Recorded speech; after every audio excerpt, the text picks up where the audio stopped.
भागे। भारत माता की। नावानगर की इस धरती के लिए कितना आज एक स्वर्णिम दिन है कि आज इस नावानगर के पावन धरती पर जवान और किसान दोनों एक साथ खड़े हैं। मैं आज तक 13 साल देश की सेवा में एक सैनिक के रूप में, एक जवान के रूप में रहा। आज मैं पूर्व सैनिक हूँ और आज ये किसान सम्मेलन है, इसलिए आज मैं कहता हूँ कि नावानगर के लिए आज स्वर्णिम दिन है। क्यों? क्योंकि इस मंच में एक जवान और सारे किसान एक साथ खड़े हैं। हमारे इस भारत देश को किसानों का देश कहा जाता है और इसी देश में जवानों का पूजा किया जाता है और शायद इसीलिए हमारे देश में जय जवान और जय किसान का नारा लगाया जाता है। आज हम उसी नारा को इतना जोश के साथ लगाएंगे, इतना जुनून के साथ लगाएंगे ताकि आपकी हुंकार और आपकी आवाज पूरे हिंदुस्तान के कोने कोने तक सुनाई देनी चाहिए। जय जवान, जय जवान, जय जवान। धरती पर मात्र एक ऐसा स्वरूप है किसान, जिसे धरती का भगवान कहा जाता है और यही एक स्वरूप है जो अमीर गरीब, ऊंच नीच कोई चीज नहीं देखता, लेकिन सबके लिए अनाज उगाता है।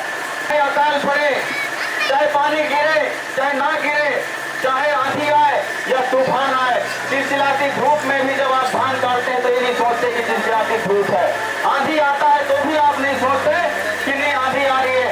इतने कठिन संघर्ष करने के बाद भी आप अनाज उगाते हैं और फिर इस समाज के लिए आप न्यौछावर कर देते हैं। तो सोचिए कि आपका रूप क्यों न समुचित भारत में बहुमूल्य है।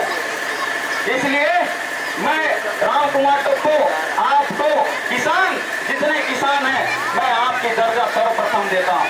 आप सब जानते हैं कि इस देश में जवान और किसान का नाम दोनों एक साथ लिया जाता है, लेकिन आपका स्थान सर्वोपरि है। आपका वही अनाज खाकर, आप मन के उगार वही चावल दाल न खाए के हमारे भारत के प्रधानमंत्री, जो दुनिया के नंबर 1 लीडर, हमारे देश के हित में बड़े बड़े फैसले लेते हैं। आपका वही अनाज खाकर, जो आप किसान हैं, आपका वही अनाज खाकर दुनिया का सबसे बड़ा लोकतांत्रिक देश भारत और भारत का सबसे प्रथम आदिवासी महिला महामहिम राष्ट्रपति बनती है। सोचिए कितना ताकत है आपके अनाज में।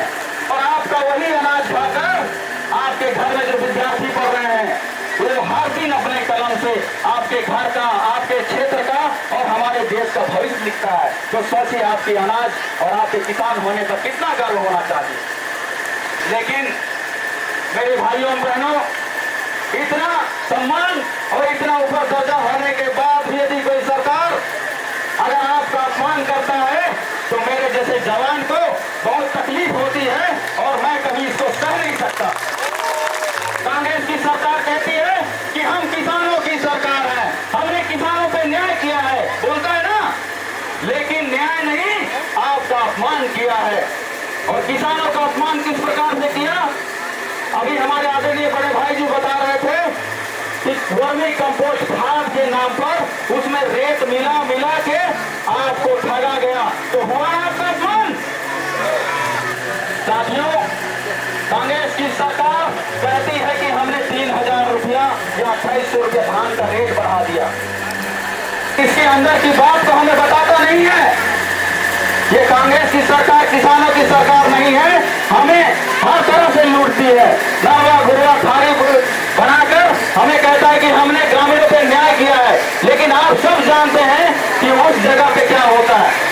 लाखों रुपया, करोड़ों रुपया उसके नाम पे गमन कर दिए, लेकिन कहते हैं कि नहीं हमने आदिवासियों पे न्याय किया है।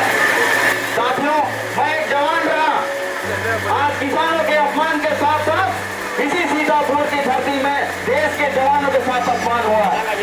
आपको पता है मैं राजनीति की बातें बहुत कम करता हूँ या नहीं के बराबर करता हूँ, लेकिन वाकई में इस क्षेत्र में एक जवान का अपमान हुआ है और ये अपमान देश का अपमान है, ये कोई राजनीति का नहीं है। आपने पिछले इसी वर्ष का कार्निवल मेला सुना है? आपने पिछले इसी वर्ष का कार्निवल मेला सुना है? कार्निवल मेला बड़ी धूमधाम से पूरे देश में विख्यात है कि मैन पार्क में कार्निवल मेला मनाया जाता है। आप आपने देखा होगा इतनी भीड़ एक पल के लिए हमें भी लगा कि वाह, मेरे मैन पार्क का कितना ख्याति बढ़ रहा है, पूरे देश में नाम बढ़ रहा है, क्योंकि मेरे मैन पार्क को छत्तीसगढ़ का शिमला कहा जाता है। लेकिन सोचे उसी मैन पार्क शिमला में एक जवान का अपमान होता है और वो अपमान आपके लिए सहने योग्य नहीं है। साथियों, 14 फरवरी को इस देश में सबसे बड़ा आतंकवादी हमला होकर पुलवामा में 46 जवान शहीद हुए थे। 40 जवान, उन जवानों की दशा को मैं स्वयं आंखों से देखा हूँ। यदि आप अपने आंखों से देखते, मैं आपको यकीन से कह सकता हूँ कि आपकी आंखों के आंसू रुक नहीं सकते। लेकिन उस दिन पूरे देश में 14 फरवरी को काला दिवस के रूप में मनाया जाता है, मगर 14 फरवरी को बड़ी धूमधाम के साथ शादी की सालगिरह मनाई जा रही थी, बधाइयां दिए जा रहे थे, पवन सिंह को बुला के नचवाया जा रहा था, गवाया जा रहा था। क्या ये जवान का अपमान नहीं था? क्या अपमान था? क्या इस अपमान का बदला लेंगे आप? इसके अलावा हमारे इस सीतापुर के पावन धरती पर 3 जवान शहीद हुए हैं। इसके अलावा हमारे इस सीतापुर के पावन धरती पर 3 जवान शहीद हुए हैं। लेकिन सोचिए, आज तक उन जवानों का शहीद स्मारक नहीं बना। किसी का 5 साल होता है, किसी का 7 साल होता है, तो किसी का 10 साल होता है। क्या एक शहीद जवान के स्मारक बनने में कौन सी इतनी लंबी कानूनी प्रक्रिया है? आप जानना नहीं चाहेंगे? ये जवान का अपमान हुआ कि नहीं हुआ? साथियों, एक शहीद का कोई जात पात नहीं होता है, एक सिर्फ सिंगल धर्म होता है, वो भी राष्ट्र धर्म होता है। और यदि एक शहीद ने इस देश के लिए बलिदान दिया है, अपना मान सम्मान, अपनी जिंदगी न्यौछावर किया है, तो उसके साथ तो न्याय होना चाहिए कि नहीं होना चाहिए? लेकिन नहीं हुआ साथियों, आज तक स्मारक नहीं बना। लेकिन उसी शहीद जवान के एक ग्राम पंचायत के सरपंच कहते हैं कि मेरे यहाँ एक जवान शहीद हुआ है, उनका भी आप स्मारक बनाने की कृपा करें। तो मंत्री जी क्या कहते हैं पता है? मैं कोई भी बातें ऐसे बिना तर्क का नहीं कहता, आपको यकीन होना चाहिए कि मंत्री जी कहते हैं कि पहले नेता मन के स्मारक बने थे, उसके बाद में शहीद जवान को बनाए दूं।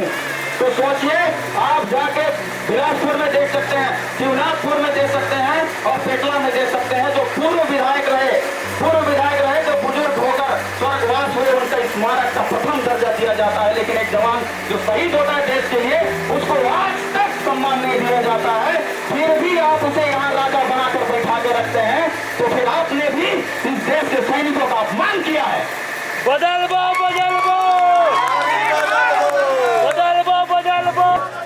इसके अतिरिक्त इसी सीतापुर के धरती में सैनिक का अपमान होना, मैं बताता हूँ आपको। सन 2021 में राष्ट्रपति ने स्वयं मुझे वीरता के पुलिस पदक से सम्मानित किया था, और जब मैं वीरता का पदक सीतापुर लेकर आया, तो आपको पता है, इसी क्षेत्र का 20 साल का राजा उस सम्मान का सम्मान नहीं किया। और शायद इसलिए नहीं किया क्योंकि यदि राम कुमार का सम्मान करता हूं, तो कल पता नहीं मेरा प्रतिद्वंदी आकर खड़ा हो जाएगा, ये सोचकर सम्मान नहीं किया। लेकिन सोचिए, इस क्षेत्र की हवाओं ने, इस क्षेत्र के युवाओं ने ऐसा हवा बढ़ाया कि राम कुमार को पत्र लिखकर उसके सामने खड़ा कर दिया।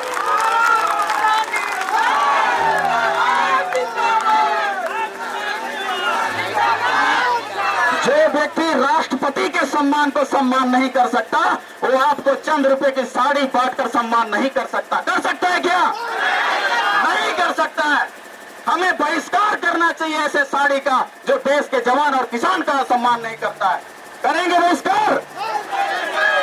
जब मैं आया था, अब मेरा फोटो देखना, मेरा चेहरा फूल की तरह खिल रहा था, लेकिन आज देखना जैसे लग रहा है जैसे कि बड़ चिंता में पड़ी से। चिंता मुझे नहीं है, मैं हार और जीत की चिंता नहीं करता। मैं एक सैनिक हूँ, लड़ना मेरा धर्म है और जीतना मेरा कर्तव्य है।